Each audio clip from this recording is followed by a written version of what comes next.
This week, House Republicans finally got down to business after Kevin McCarthy's chaotic speaker election, cutting funding for the IRS, voting on anti-abortion bills, and setting up a committee to investigate the so-called weaponization of the federal government.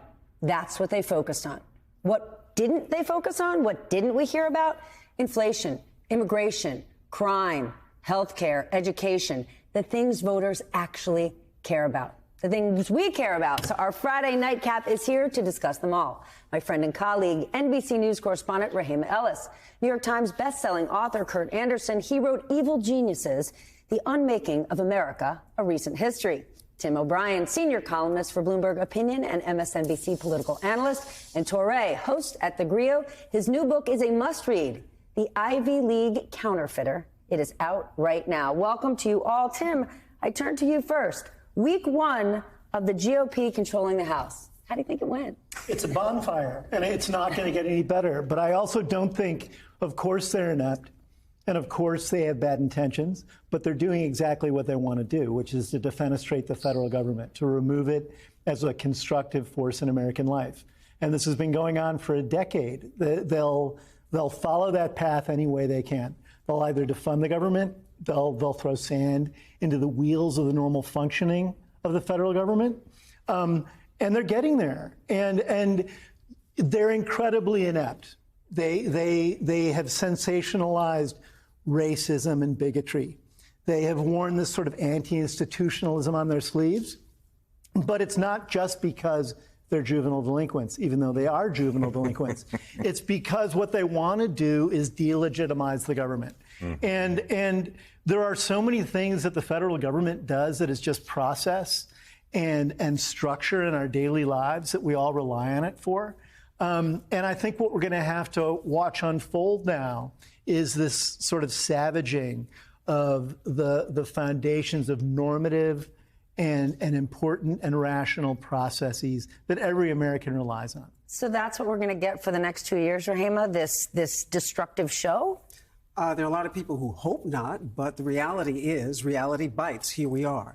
And there's so many people who I know who are in the education wheelhouse, and they're embarrassed, and they're disappointed, and they're sad because there's a lot to talk about. We rank 22 out of 27 developed countries in education, and yet we think we're at the top. We're down near the bottom. Why is that happening? We just had a nation's report card come out that said our kids are not doing well, and the pandemic devastated kids. We lost something 20 to 30 years worth of education progress in just 2 years. We're about to next year lose $124 billion that the federal government had appropriated for recovery from the pandemic.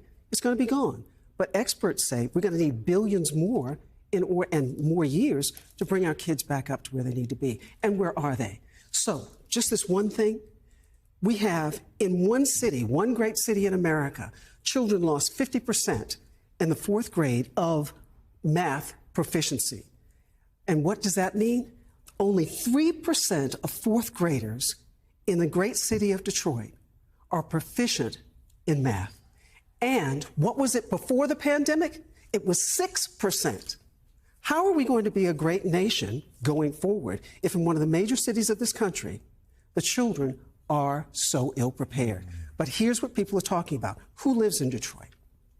In the city of Detroit, who's going to those public schools? Mostly black and brown children who have been underserved for decades. Didn't just happen. And why isn't anybody talking about what's happening to them? Should they continue to be left behind? And here we are. We've got the Treasury Secretary today starting to prepare us. They may have to take extraordinary measures to address this debt limit. They may end up cutting social services. That's what we're going to end up? Well, the debt ceiling thing, which has become, instead of a rare way to gum up things, has become their only option of today's Republican Party, and they're gonna play it however they play it when it comes up in November, and presumably we'll get through again as we have in the last times. But it's the only thing they have, and I think we have to. I mean, the hopeful news is, the good news is that we have a Senate that the Republicans don't control. We have an executive branch the Republicans don't control. So the House is delimited. They can shout. They can investigate the government. They can impeach the housing HHS secretary. None of that is going to go anywhere. And meanwhile, the Senate can keep confirming more judges than has been confirmed in any 2-year period, which they've done in the last 2 years, for the next 2 years, and get that business of government done. So there is, I mean, as grotesque a circus as the Republican House is going to make Congress, the actual damage beyond the debt ceiling that they can do is limited, and I don't think will politically work for them. Yes, their small base will be, oh yeah, good, look at Jim Jordan. But as they, for instance, did this week, commit to massive budget cuts, which of course can only mean massive Social Security and Medicare cuts, they're on the road to further implosion of the Republican Party politically. See, that's exactly what I don't get, right? From a political strategy perspective, how does it work for them to make moves to cut Social Security, to hurt Medicare? Last I checked, those senior citizens whose votes they love in Florida, they don't want their Social Security touched. Of course, these Republicans that we're really talking about are living in ruby red districts, right? So they're worried about a challenge from the right. But this is part of the second part of the insurrection, right? Now we're taking it into the House. They are anti-government. They want to shut it down. I would imagine if Vegas said over under 3 shutdowns in the next 2 years, I'm going to bet over, right? That's what we're looking at. And it's all these posturing bills that you talked about. None of these things are going to get through the Senate. We're going to attack the IRS. We're going to attack the federal government. We're going to attack immigrants. None of these things are going to get through the Senate. So it's just posturing. It's just stuff they can go on Fox News. They can go back to their ruby red districts and say, look what we did. Look, we stuck it to Joe Biden. We stuck it to Chuck Schumer. This isn't actually governing. This is just posturing, looking like governing. Then who are going to be the lawmakers that stand up for the things that we need? Education is the perfect example. It doesn't always have the biggest, strongest, wealthiest lobby out there, but it needs it. But you know what? It's an interesting thing. I went and I looked at one of what were some of the questions that were on the polls in the midterm election. I didn't hear about it, but education was in the top 10. And what it says to me is I don't know what questions we're asking people when we go out and do these polls, but every single person in this country who has children did not have them and say, I want you to be a bum living in a cardboard box under the bridge. That's not what they said when they give birth to their children. They said, I want you to flourish and thrive and do well. I want you to have opportunity. Yes, and so they're thinking about education, even though if they're asked, well, those issues, economy, abortion, gas prices, all those things are important, but so is education. So who's going to run the country? Right? Yeah, who's going to run the country if our kids aren't educated? Who's the adult in the House? There is no adult in the House. It's certainly not Kevin McCarthy. He gave away all his power. Certainly not going to be Matt Gaetz, right? None of these people are willing to stand up and let's deal with the issues that America really needs. The debt ceiling, this is going to become a major problem. The House will shut down. All the fears that we have of Republicans being unable to govern, we're going to see this all happen. Yeah, but Republicans who claim they're pro-business, guess who isn't going to like this? The business community. The entire business community. You know, you're going to have this specter of the U.S. government not being able to service its own debt in the same way that a household would be told, look, you just can't pay your mortgage this month, and then see how you'll do with that. There is about $31.4 trillion in debt the federal government has to deal with. It keeps the markets greased.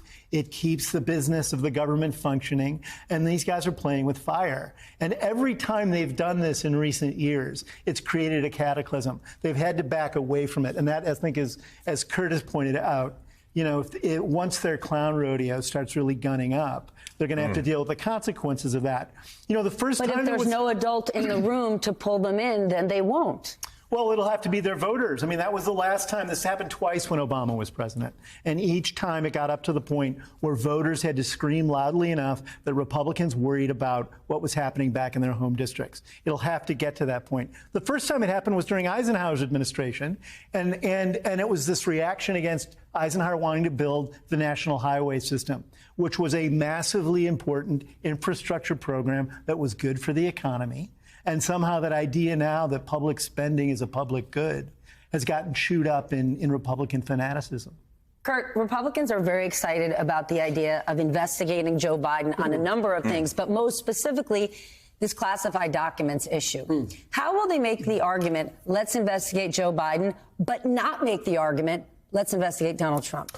Well, that'll be hard. And what they'll say is the Department of Justice is already doing the work of investigating Donald Trump, and we're just trying to even up the scales. Of course, people have spent the day criticizing Merrick Garland for appointing a special prosecutor to look into the Biden things, but he's trying to, in his way, in his earnest way, I think, trying to